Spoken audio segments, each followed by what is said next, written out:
এয়া চেৱৈ বনাবলৈ লৈছোঁ। আজি চেৱৈ খাওঁ বুলি ভাবিছোঁ।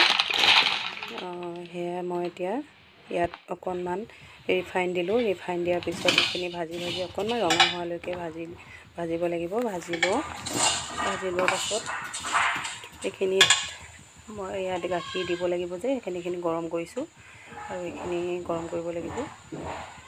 তাৰপাছত ইয়াত মই এতিয়া অকণমান পানী দিছোঁ ভিজিবৰ কাৰণে। তাৰপাছত এতিয়া এই গাখীৰখিনি ইয়াত ঢালি দিলোঁ আৰু গাখীৰখিনি যেতিয়া অকণমান শুকাব তেতিয়া নমাই দিম আৰু ইয়াত তেজপাত দিলোঁ। লগতে ইয়াত মই এতিয়া তেজপাত দিলোঁ আৰু বিশেষ একো দিয়া নাই, চেনি দিছোঁ, নিমখ অকণমান দিছোঁ। তাৰপাছত গাখীৰখিনি দিলোঁ। এইখিনি শুকাই গ'ল আৰু গাখীৰ চেণ্টটো ওলাবৰ কাৰণে গৰু ঘিউ অকণমান দিছিলোঁ, কিন্তু আপোনালোকক দেখুওৱা নহ'লে। মোৰ আৰু মা ছোৱালীজনী তিনিওজনীয়ে চেৱৈ খাওঁ আৰু মানুহজনে